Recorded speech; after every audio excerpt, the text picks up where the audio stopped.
A cargo manifest appears on a logistics screen 17 months before the scheduled rotation spin-up. This is a plausible planning scenario for a project that doesn't yet exist, but the constraints it illustrates are real. Someone in mission planning has flagged a discrepancy. The habitat's primary radiation shielding requires lunar regolith delivered in approximately 470 separate shipments over 11 months, estimate. But the mass driver on the lunar surface is projecting a 12% throughput reduction due to bearing wear in the launch mechanism. The bearings themselves weigh less than 9 kilograms total, assumption. They were manufactured on Earth, launched to lunar orbit 18 months ago, and are now sitting in a transfer depot waiting for a crew rotation that was delayed by a separate propellant issue. The shielding schedule doesn't slip by days, IT slips by weeks. And every week the outer hull remains unshielded. The construction crew absorbs dose. This is not a dramatic crisis. No alarms sound. No one evacuates. But somewhere in a planning room, someone recalculates acceptable exposure limits for workers who have already absorbed more than originally projected, and someone else quietly revises the family habitation timeline by another 6 months. The Stanford Torus was never going to be easy, but the people who first sketched it in 1975 understood something that often gets lost in the glossy renderings. The hard part was never making it spin. The appeal is obvious. A torus-shaped station, rotating to produce artificial gravity through centripetal acceleration, large enough to house a permanent population in conditions that approximate Earth normal living. The 1975 NASA summer study, documented in publication SP 413, sized their reference design for approximately 10,000 residents, assumption. This was a design target, an estimate about what scale might enable meaningful self-sufficiency, not a proven requirement. The mathematics of rotation are straightforward. The acceleration you feel depends on how fast the structure spins and how far you stand from the center. The relationship is simple. Acceleration equals the angular velocity squared multiplied by the radius. Spin faster, feel heavier, stand farther from the center. Feel heavier. A torus with a major radius of roughly 890 meters, estimate, rotating at 1 revolution per minute, produces approximately 1 Earth. Gravity at the outer floor. The geometry works. The physics works. The structural engineering, while ambitious, is generally assumed to fall within plausible material capabilities, though detailed engineering for a structure of this scale has never been fully validated, assumption. So why hasn't anyone built one? Because rotation isn't the main obstacle. Shielding cost is. The vacuum of space is not empty in the ways that matter for human tissue. Galactic cosmic rays, heavy nuclei accelerated to enormous energies by distant supernovae, pass through conventional spacecraft walls and deposit radiation dose deep in the body. Solar particle events, unpredictable bursts of protons from the sun, can deliver acute exposure in hours. On Earth, you're protected by roughly 10 metric tons of atmosphere pressing down on every square meter of surface, estimate, plus a magnetic field that deflects charged particles to the low Earth orbit. The magnetosphere still offers partial protection at the Lagrange points where a Stanford Torus might be positioned for construction efficiency. That protection largely disappears. Here's where simple math becomes sobering. To approach Earth-like shielding in mass terms, you'd need roughly 1,000 kilograms of material per square meter of habitat surface, estimate. Assumption. The SP 413 Torus design has an enormous surface area, and when you multiply areal density by that area, you arrive at total shielding mass estimates ranging from several million to over 10 million metric tons, estimate. Disputed. Different analysts using different assumptions about geometry, shielding depth, and material density produce different numbers, but they all land in the millions of tons. That figure deserves to sit for a moment. Current launch infrastructure, even accounting for rapid commercial development, operates at scales that make lifting that mass from Earth economically prohibitive by any reasonable projection, estimate. The entire concept depends on sourcing shielding material from somewhere other than Earth's surface. Lunar regolith is the leading candidate. The moon has no atmosphere to fight through, and its gravity well is shallow enough that electromagnetic mass drivers might fling processed material to collection points near the construction site. Asteroids offer another theoretical source. with some near-Earth objects containing useful concentrations of metals and silicates. But here is what remains genuinely unknown. No one has demonstrated large-scale in situ resource utilization at the volumes required. Pilot programs have processed small samples. Prototypes have operated in laboratories. The gap between that and industrial extraction producing thousands of tons daily is not a gap that confidence can bridge. IT requires engineering that does not yet exist, tested in environments where testing is expensive and slow. Anyone claiming certainty about ISRU costs and timelines is speculating. The honest position is that this remains an open question, and the entire shielding architecture depends on its answer. Even with lunar sourcing, the logistics strain the imagination. Consider what assembling a ring structure means in practice. Can you assemble a ring without years of exposed construction? The answer is not obvious. You need construction crews working in vacuum, exposed to radiation, 4 months or years while the shielding accumulates around them. A construction supervisor reviews the dosimetry reports for her crew at their 14 months into hull assembly, and the shielding is only 40% complete. 3 workers have reached their quarterly dose limits early and must rotate aside. Their replacements won't arrive for 6 weeks. The assembly schedule assumes continuous crew presence. Without it, timelines extend. Extended timelines mean more total crew exposure across the project. She runs the numbers again, looking for a sequence. That doesn't require someone to absorb more than guidelines recommend. She doesn't find 1.1 partial mitigation under consideration involves temporary shielded work pods, small mobile enclosures with water or regolith walls that reduce exposure during specific high-duration tasks, combined with robotic placement of shielding segments to minimize time workers spend in exposed positions. Assumption. Whether these approaches can close the gap remains unproven. This is the logistics trap that passive shielding creates. You need mass to protect workers, but you need workers to position the mass. Acceptable radiation dose for families living in the completed habitat over decades is a different threshold than acceptable dose for construction workers on rotation. Current guidelines for career astronaut exposure have evolved over decades, with different space agencies adopting different limits. Estimate. Disputed. These guidelines themselves represent professional judgment applied to limited epidemiological data. What about children? What about pregnant residents? What about people who plan to live there for 50 years? The acceptable limits for a family-occupied habitat are genuinely disputed. Some researchers argue for much stricter thresholds. Others point out that low-dose chronic exposure may carry different risks than acute exposure, and the data simply isn't conclusive. This uncertainty doesn't paralyze decision-making, but it shapes it. You design for the stricter standard because the consequences of being wrong involve generations. 1 Partial solution is modular shielding with prioritized safe zones.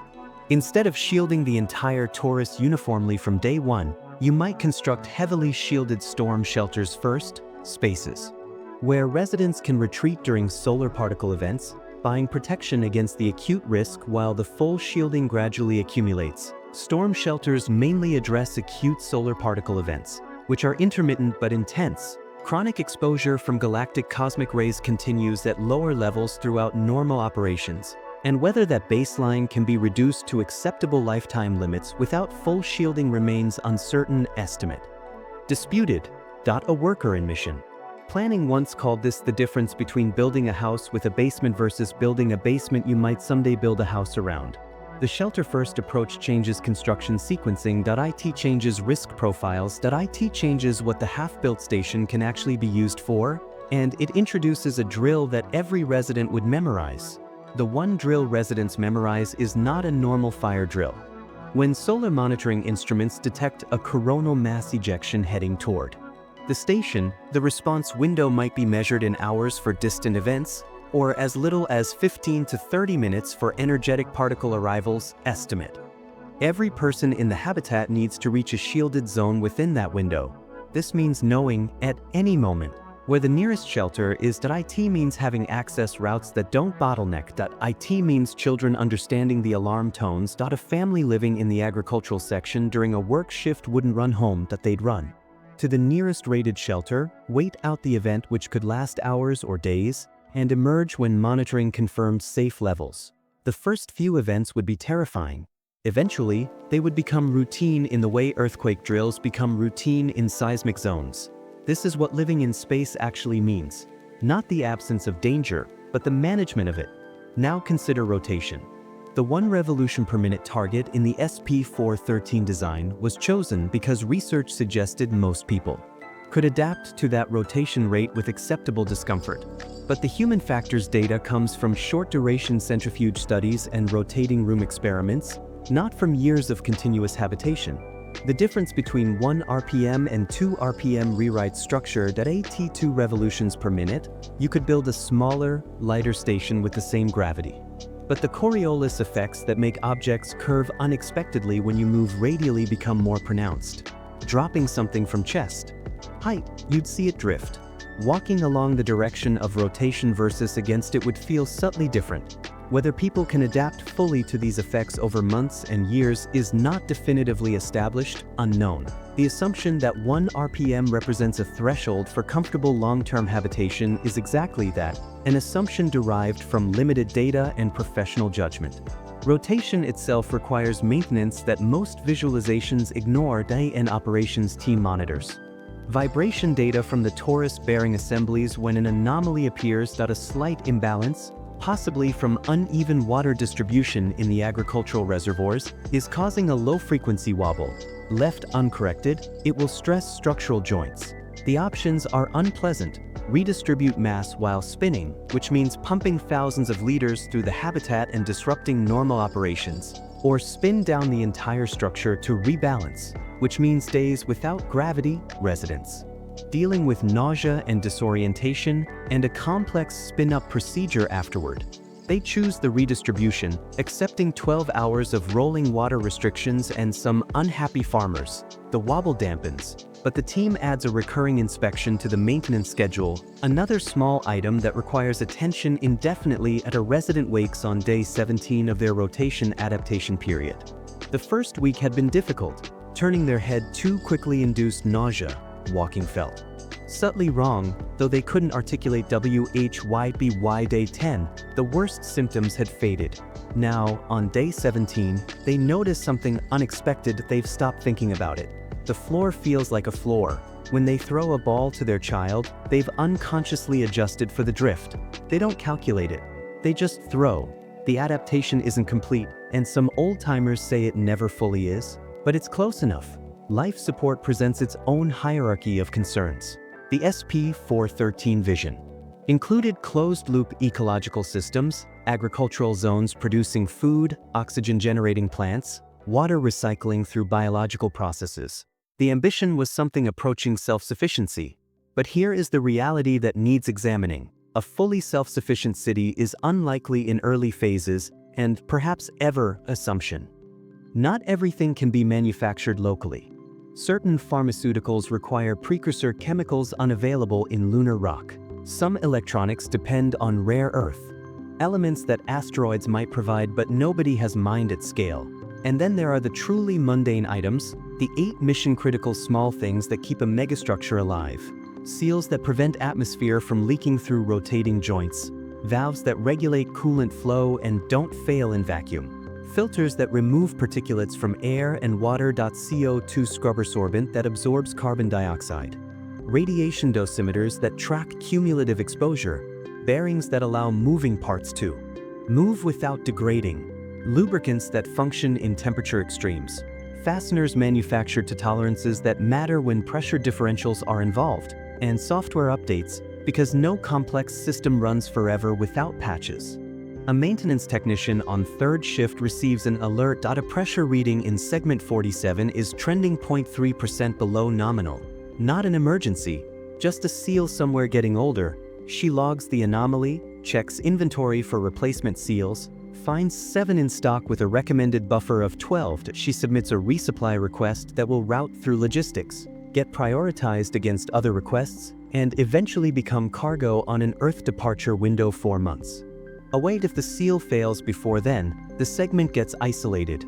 Nobody dies, but the station's operational capacity degrades incrementally. Consider what happens if supply chains stretch. A trade dispute on Earth delays a specialty chemical needed for water treatment. A launch failure destroys a shipment of radiation-hardened electronics. A manufacturing plant closes, and the replacement parts now have a 2-year lead time. The station doesn't fail suddenly. IT experiences graceful degradation if the planners prepared, or cascading complications if they didn't. The dream of true independence is exactly that, a dream. The realistic goal is resilience. A council meets in a governance chamber. The agenda includes accepting a manufacturing contract that would increase population by 800 over 3 years. Assumption. The facilities committee warns that life support margins are adequate but not generous. The medical representative notes that shielding was sized for the original population estimate. Someone asks whether the increase should be conditional on completing shielding Phase 2 first. Someone else points out that Phase 2 depends on the mass driver upgrade, which depends on resupply, which depends on Earth-side manufacturing capacity. The meeting runs long. Decisions get deferred to subcommittees. This is what governance looks like in a closed system where every choice has systemic consequences. Most ambitious concepts fail early in a sequence of gates. Gate 1 is physics. Can it work in principle? The Stanford Torus passes. Gate 2 is engineering. Can we build it with known or plausible methods? The Torus passes with asterisks around ISRU and assembly. Gate 3 is economics. Can anyone afford it, and will it generate justifying value? Here answers become uncertain, unknown. Gates 4 and 5, socio-political feasibility and ethics, rarely get examined because most concepts stall at Gate 2. What we choose not to build because of it is an honest accounting. Every resource committed to orbital habitat construction is unavailable for other purposes. Climate mitigation, terrestrial infrastructure, medical research. The case for space habitats rests partly on expansion arguments that off-world resources could eventually increase total available resources. But the eventually does heavy lifting, and the investments required before any payoff arrives are substantial. Was it worth it? The question only makes sense with a referent.